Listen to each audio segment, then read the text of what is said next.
Hello, for class today, close myself back in a little bit. For class today, we're going to be covering the first half of Unit 8. So next week, we won't be having an actual class. I will just have a recording up for you that covers Jane Austen, and then I'll also put up a link for test prep. So you'll have that available next week. But today, I'm going to go ahead and cover Charles Dickens and Emily Bronte. These are both really important authors from the Romantic Victorian eras. So yeah, that's what we're going to go over. So the Charles Dickens one really has you kind of learn about the Industrial Revolution and what that meant in terms of living conditions, something that you may have learned about already in history, but it's really important to understanding the background that goes into what he was writing, especially when it comes to Oliver Twist. So Oliver Twist basically is a story about a boy named Oliver and how hard his life is, more or less, because of his circumstances. So the activity asks us to go over 4 different questions. So how does Charles Dickens use different characters to launch a critique of the social conditions in Britain, especially in London? Why do you think Dickens chose to introduce Oliver in a workhouse? How does this choice affect the story that follows? Sharp use of satire characterizes Dickens' novel Oliver Twist. Choose one example from chapters 1 through 6 that was not developed in a lesson and describe how it shapes the social criticism of the novel. And then part D, which I'm not going to help you with because it's about choosing words you don't know, but you're going to go through and find 3 words that you don't know and you had to look up, and then write a sentence for each word. Hint, hint, there's a cool glossary here that might be useful. All right, so the first thing I'm going to do, I'm just going to show a really short video that's a summary of the whole story before we go and dive directly into answering these questions. We speak student. Oliver Twist, a la Schmook. Please, sir, I want some more. Poor Oliver is an orphan just trying to survive on the streets of 19th century London without GPS. GP, can I eat that? Suddenly, this Fagin guy comes into the picture. Fagin is a misunderstood guy with questionable people skills who does everything he can to get Oliver to join him on the dark side. But it's a no-go. Why was Fagin unable to corrupt his intended target? Well, first of all, have you seen Oliver? Look at that face. So sweet, so innocent. Despite all the stuff that happened to him, this kid was too decent to opt for a life of crime. Or maybe it was just luck that Oliver didn't end up with a degree in pickpocketing. I'll teach you. People like Mr. Brownlow and the Mayleys kept popping into his life, giving him the chance to hang out with a different kind of crowd. How did I get here? And who would you rather befriend? These two? Or people who actually have a nice roof over their heads? But maybe Fagin's inability to corrupt Oliver had more to do with his lame tactics. Never should have paid full price. He didn't exactly kill him with kindness. Maybe if he had been a little softer, Oh, Oliver would have been more eager to join the team. okay. So why didn't Fagin have more success? Was Oliver just too good? Did anyone drop this bag of money? Too lucky? Thief, Or too smart to fall into a life of crime? you're gonna knock me out. Come up amongst yourselves. Let us know what you think. You're a big bully, Mr. Fagin. Right. So, okay. So let's start from part A. I'm so sorry, I've just made myself some notes here. Okay. So he uses different characters to critique social conditions in London. So you have in the story, let's see if I can get that up here. Okay, so we've mentioned the workhouse just because that was brought up, that we're introduced to Oliver as living in this workhouse, and I'll talk about a little bit about what that is later. But there are people that run this workhouse, and so they're the board members, and they're very wealthy people. And it's just like they just show repeatedly how little the upper classes thought of the lower classes. Like it's just repeated throughout the story. There's actually a really good example given to you on slide 25 in your tutorial. Okay, so Dickens uses satire to criticize social conditions in Britain. For example, a conversation between Mr. Bumble, the parish official, and Mr. Sowerberry, the undertaker, that's the person who like digs graves, illustrates an increasingly profit-minded society that was indifferent to pain and suffering. And so basically it's just talking about like burying the dead people and how he can make a bunch of money, and nobody really like they're going to starve them to death so that the undertaker can make more money. So that's basically what this conversation is about. So you'll make your fortune, Mr. Sowerberry, said the beadle as he thrust his thumb and forefinger into the proffered snuff box of the undertaker, which was an ingenious little model of a patent coffin. So undertaker coffin thing. I say you'll make your fortune, Mr. Sowerberry, repeated Mr. Bumble, tapping the undertaker on the oh my god, I can't talk today, on the shoulder in a friendly manner with his cane. Think so, said the undertaker in a tone which half admitted and half disputed the probability of the event. The prices allowed by the board are very small, Mr. Bumble. So are the coffins, replied the beadle, with precisely as near an approach to a laugh as a great official ought to indulge in. So the prices allowed like that they get to bury the dead, he's saying they're not enough, but so are the coffins. So he is specifically pointing out that most of the people that are going to be dying of starvation are going to be the children. Mr. Sowerberry was much tickled at this, as of course he ought to be, and laughed a long time without cessation. Well, well, Mr. Bumble, he said at length, there's no denying that, since a new system of feeding has come in, the coffins are something narrower and more shallow than they used to be, but we must have some profit, Mr. Bumble. So that is one way that he uses these different characters to point out those awful conditions.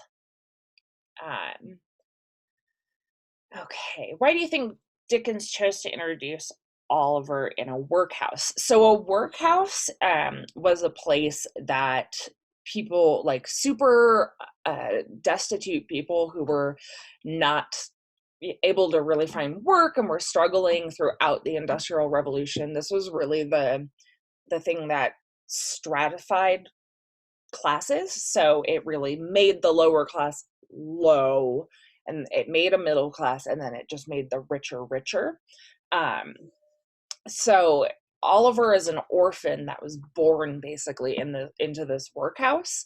And so it's just really giving you this idea of what his life was like. So it kind of gives you an idea of how he was raised and just the overall lack of concern people had for children. This was before labor laws. So kids, as soon as they could, they were put to work, and you really get that feeling.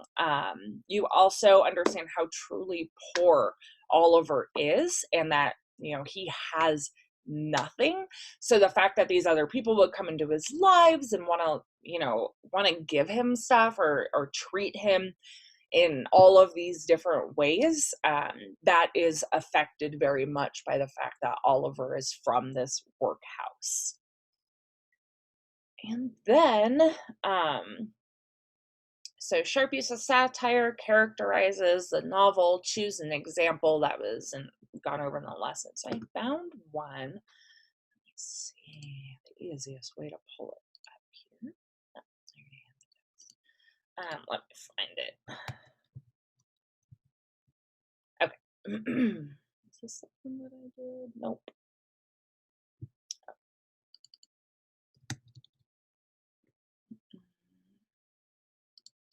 All right. Okay, here we go. All right. So what's kind of going on before here is like they are starving. They get a very small amount of food. They get 2 ounces of gruel and a quarter of bread, and that's it. Which isn't a lot for a growing child, right? Like little boys eat a ton of food. So the boys have all like talked about it, and they're like, maybe we could ask for more. And so this whole scene kind of goes over it. So it's more or less like from where I have here at the a little bit further. Where did I start it?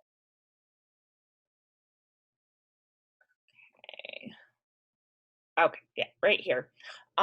So it's basically like all through this that I'm just going to go over and then I'll explain it. So, the master in his cook's uniform stationed himself at the copper. That's like the big kettle that would have the gruel in it.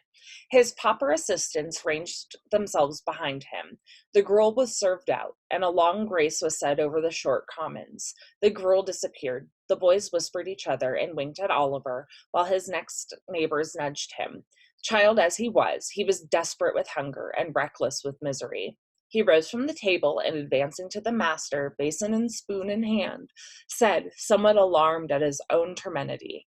There we go. Please, sir, I want some more. So all he is his child asking for more food. And this is where you're like the satire really like shows up here. So the master was a fat, healthy man, but he turned very pale. He gazed in stupefied astonishment on the small rubble for some seconds, and clung for support to the copper. The assistants were paralyzed with wonder, the boys with fear. What? Said the master at length in a faint voice. Please, sir, I want some more. The master aimed a blow at Oliver's head with the ladle, pinioned him in his arm, and shrieked aloud for the beetle. The board were sitting in a solemn conclave when Mr. Bumble rushed into the room in great excitement and, addressing the gentleman in the high chair, said, Mr. Limbkins, I beg your pardon, sir. Oliver Twist has asked for more. There was a general start. Horror was depicted on every countenance. Countenance is a fancy word for face. For more, said Mr. Limbkins. Compose yourself, Bumble, and answer me distinctly. Do I understand that he asked for more after he had eaten the supper allotted by the dietary? He did, sir, replied Bumble. That boy will be hung, said the gentleman in the waistcoat. I know that boy will be hung. So all Oliver did was ask for more food. And then they're saying this fat, healthy man is so appalled by that they're talking about hanging a child. And so this is what the satire is, right? So satire is when you take like some aspect of society and you do what you can to point out how absurd it is. So how absurd is it that they're talking about hanging like an 8-year-old boy because he was hungry? So that's a really good example. It's near the bottom of chapter 2 if you are interested in using that for part C. And yeah, I mean, it just really shows that social criticism, like these rich people have all of this, and just feeding a child more than 2 ounces and a quarter of a piece of bread, which would be like that much bread, is enough for them to think he should be hung. So that covers the Charles Dickens tutorial. The next one is the Emily Bronte one. Just so you know, there were 3 Bronte sisters. Wuthering Heights is the only book that Emily Bronte wrote. Anyway, that's a little bit about them. I have some stuff for this. Okay, so I'm going to show you just a summary of the whole book, and then there's the reading of the one chapter that you only have to go over one chapter for this tutorial. And then there's a video that's linked in here. So what I'm going to do is I'm going to show a summary of the whole book. I'm going to show the video that is included in Edmentum for you. And then I'm going to have a video about the characters. I don't know if it I can't remember if it covers like all of these characters exactly, but I'll still talk about them a little bit afterwards. And then there's also a video, I'm just going to link it in the Google Classroom, but it's a reading of the chapter that you're asked to read. It's about 15 minutes long, but if you find it easier to read along with somebody else reading, it's a really good way to get it because you don't have that with this linked resource that they include. So we'll start with the summary. We Speak Student! Wuthering Heights, a la Schmuck. I don't like you. Don't take it personally, but I don't really like anyone. I'm a pretty angry guy. I think it's because of the ups and downs of my unhappy childhood. I was an orphan. Down. I was adopted by the rich Mr. Earnshaw and taken to live at my dream house, Wuthering Heights. Up. Mr. Earnshaw's son, Hindley, seriously had it in for me. Down. My adopted sister, Catherine, though, was adorable and loved me. Very up. A wealthy heiress and a street kid fall in love. What could possibly go wrong, right? Here's what. Catherine fell in love with our wimpy neighbor, Edgar Linton, and married him, even though he was not dark or brooding or as awesomely named as me. I think the socially approved thing would have been for me to wait patiently for Catherine to come to her senses, using the time to become a better man. That's not really my style. I'm more of a hatch an evil plan sort of guy. So I set some reasonable goals. Ruin Hindley's life. Take over all the local real estate, including Wuthering Heights, and make Catherine regret picking that 98-pound weakling over me. I even married Edgar's sister, Isabel, just to get Edgar's goat. Nah, I didn't count on Catherine dying, though. I went through the 5 stages of grief, including the one where you dig up your dead ex to say goodbye. But I never really got over it, and living in Wuthering Heights wasn't all I'd hoped it would be. Sure, my evil bro Hindley was dead, but now I was stuck with his irritating son, Hareton, and my anemic heir, Linton, who moved in with me after his mom died. Ugh. Come to think of it, maybe we all would have been better adjusted if we still had mothers. Oh, Heathcliff is such a good little boy. At least then I wouldn't be surrounded by nincompoops. Even worse, I was running out of lives to destroy. Fortunately, Catherine had a daughter before she died, and Kathy, too, was Edgar's pride and joy. Edgar and his interfering servant Nellie tried to keep their innocent pumpkin away from me, but my irresistibly pasty son Linton lured her like a worm on a hook. Ah, suckers. Kathy totally fell for the surprise attack wedding maneuver, and I was sitting pretty to inherit Edgar's estate. Things got even better when that good-for-nothing Linton croaked, and I got to keep Kathy on as free labor, non-union. Score. I rented out Linton's old house to make some cash money, as if I didn't have enough. And my tenant, Lockwood, was a seriously nosy Parker. I bet he had stool pigeon Nellie telling him all about my checkered past and nefarious misdeeds. I decided I definitely didn't like this Lockwood wiseacre, but apparently somebody else took a shine to him. When that meddler slept in Catherine's old bedroom, she practically climbed through the window to haunt him. How do you like that? Her ghost played hard to get with me for years, and suddenly it's like we're an episode of Ghost Hunters.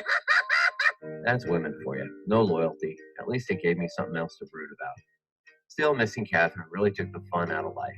Even picking on Catherine and Hareton lost its appeal. Here I was, eating my liver out over my lost love.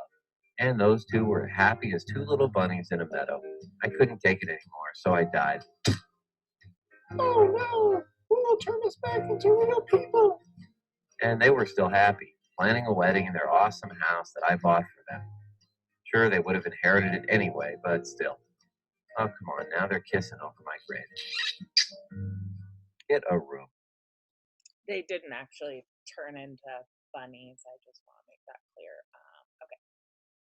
So, okay, this is the video that is included for you in Admentum. Yeah, it's only 5 minutes. May as well, right? Hi there. Really no time to introduce myself. I've got a lot to cover in a relatively short amount of time. Okay, a really short amount of time to share with you the entire plot of the book Wuthering Heights, written by Emily Bronte.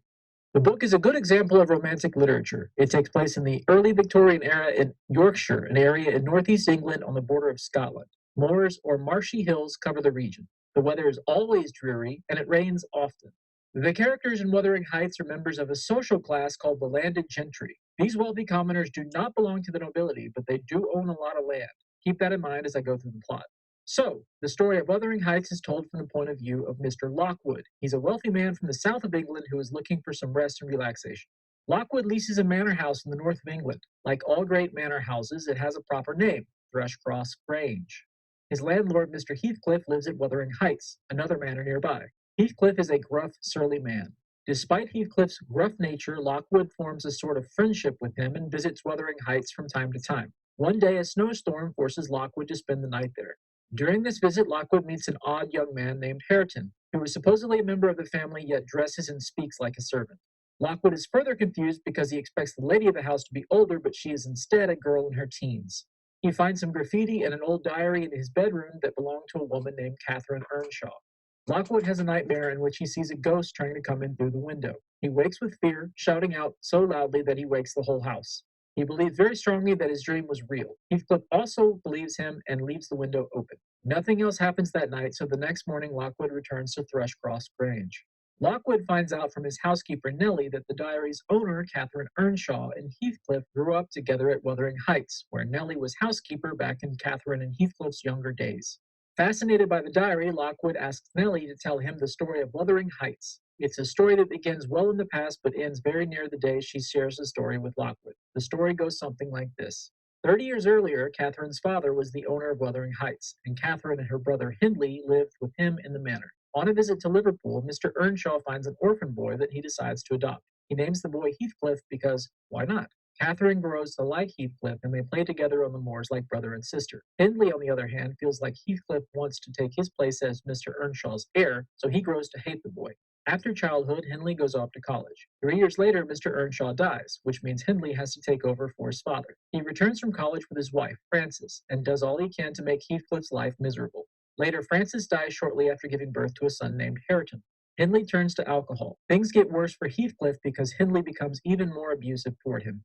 Meanwhile, Edgar Linton from the nearby manor at Thrushcross Grange woos Catherine and she agrees to marry him. When Heathcliff finds out, he feels betrayed and runs away. When Heathcliff returns 3 years later, he seems to be a polished and wealthy gentleman, and Hindley invites him to stay at Wuthering Heights. Eventually, Heathcliff gets Hindley to gamble away the manor, and Heathcliff becomes the owner. Edgar Linton's sister Isabella falls in love with Heathcliff. Even though he is still in love with Catherine, he does nothing to discourage Isabella. They eventually marry, but Heathcliff is abusive to Isabella. Later, Catherine falls ill with a brain fever. She gives birth to a daughter also named Catherine. The infant Catherine is born 2 months premature. The elder Catherine dies shortly after, and Heathcliff pleads with her spirit that he would rather be haunted by her ghost than left alone. Hindley also dies around this time while still deeply in debt to Heathcliff. Then Isabella goes to London to escape Heathcliff and gives birth to a son, Linton. The boy is often sick. Isabella dies when Linton is 12, so the boy returns to Wuthering Heights to live with his father, Heathcliff, alongside Hindley's son, Hareton. Back at Thrushcross Grange, Edgar and Nellie have worked to keep young Catherine in the dark about her relatives and about Wuthering Heights. However, one day when she is 16, she comes across Heathcliff and Hareton while exploring the moors. She then meets Linton and grows fond of him. Heathcliff encourages the relationship between Linton and Catherine because he hopes they will marry. He lures Catherine and Nellie to Wuthering Heights, then imprisons them until Catherine marries Linton. Young Catherine's father, Edgar, dies soon after the wedding, followed by Linton, who was sickly all his life. Heathcliff becomes the owner of Thrushcross Grange, in addition to owning Wuthering Heights. He forces the now widowed Catherine to come live at Wuthering Heights and work as a common servant. This is where Nellie's story ends. Both Lockwood and the reader are caught up to the present day. After hearing Nellie's story, Lockwood feels disgusted by Heathcliff's behavior and ends his lease at Thrushcross Grange. 8 months later, though, he happens to be passing through on business when he decides to stay a while at Thrushcross Grange. While he's visiting with Nellie, who has moved back to Wuthering Heights, she shares with them that Heathcliff has recently died and that Catherine and Hareton inherited both Wuthering Heights and Thrushcross Grange. They have also fallen in love and are going to be married. As he gets ready to leave, Lockwood stops by the graves of Catherine, Edgar, and Heathcliff. The novel ends with Lockwood contemplating the quiet of the moors. The end. I don't normally end a story with the end, but in this case, it's the end of the book, so the end. All right, so that's the one that's included in the tutorial. I think that's just a more full version of this video. Okay, and then finally, I'm going to show you one more video which covers the characters. So just kind of make some notes. I'll talk a little bit about the characters, just a couple of points on them, and then we'll talk about part B. We'll be done with the lesson today. Don't panic. You can get by if you can remember 4 names, 2 couples in Wuthering Heights. Catherine and Heathcliff, and Catherine and Hareton. Catherine and Heathcliff are the 2 characters around whom everything in this story orbits. They're raised as brother and sister, although Heathcliff is adopted, and fall madly in love as adults. They can't be together because, well, Heathcliff isn't of the right social class, so Catherine marries Edgar Linton instead. Catherine and Edgar have 1 child, the younger Catherine, who has the other significant relationship in this story. Heathcliff forces the younger Catherine to marry his son Linton, the son of his wife Isabella, Edgar's sister. But Linton kicks the bucket early, and Catherine is left with only the servants, like Bible spouting Joseph and housekeeper and narrator Nellie Dean, and her other cousin, Hareton. Hareton is the son of Hindley, the older Catherine's brother. But here's what's most important about Hareton. He becomes the younger Catherine's second husband, resulting in the only healthy relationship in the entire novel. All right. So, a few points about the characters. So again, Heathcliff is really the main character. He was an orphan, and then Mr. Earnshaw adopted him. And so Mr. Earnshaw's biological children are Hindley and Catherine.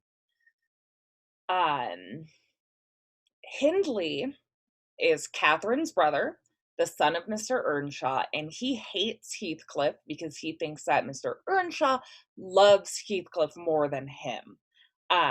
He is the father of, I just want to make sure I get this right. I can't remember who he's the father of already. He is the father of Hareton. There we go. And then Catherine, Hindley's sister, Heathcliff's adoptive sister, and Heathcliff's love interest, dies after she gives birth to younger Catherine, who is her daughter. And she is she upsets Heathcliff when she marries somebody else, so she marries Edgar, and so Heathcliff is super upset about that, and that's like a big source of conflict for him. Yeah, and then so younger Catherine is Catherine and Edgar's daughter. She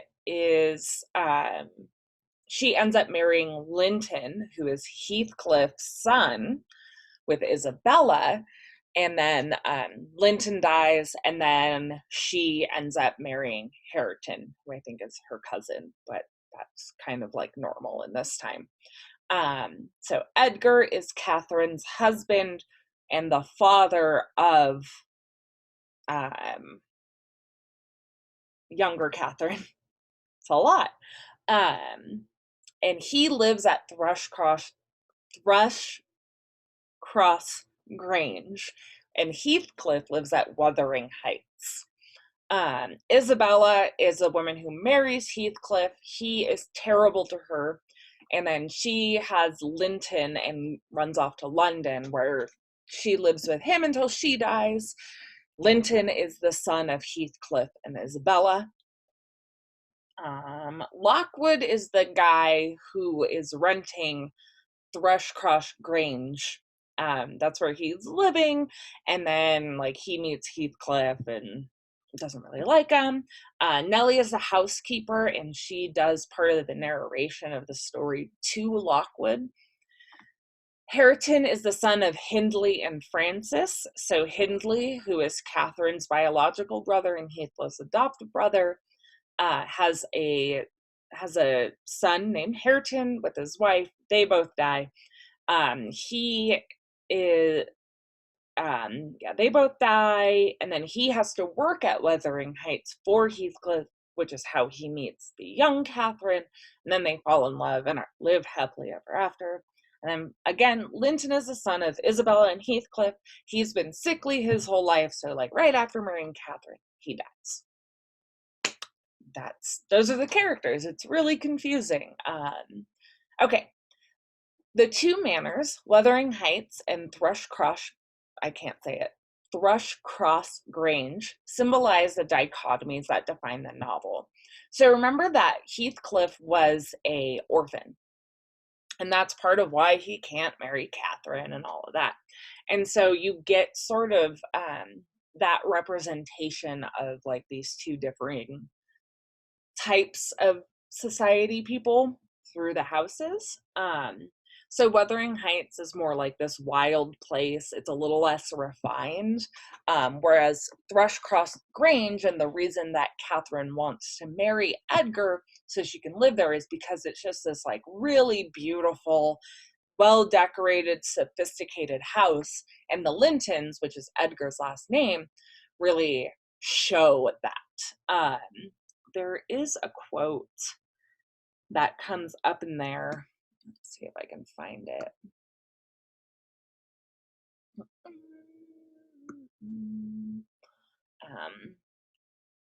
So they're basically talking about like how beautiful the house is.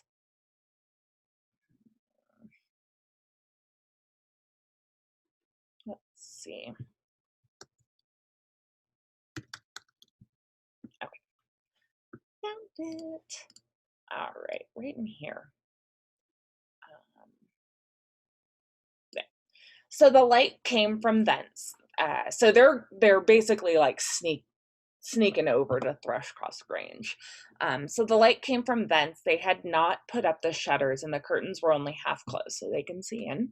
Both of us were able to look in by standing on the basement and clinging to the ledge, and saw, it was beautiful. A splendid place carpeted with crimson, and crimson-covered chairs and tables, and a pure white ceiling bordered by gold, a shower of glass drops hanging in silver chains from the center, and shimmering with little soft tapers. Old Mr. and Mrs. Linton were not there. Edgar and his sisters had it entirely to themselves. Shouldn't they have been happy? We should have thought ourselves in heaven. So here you get the description that the people that live in Wuthering Heights are envious of how gorgeous and well-maintained Thrushcross Grange is, which represents that dichotomy, because it's Catherine's longing to live in a place like that that really sets off many of the events and upsets Heathcliff and so on and so forth. So that is that.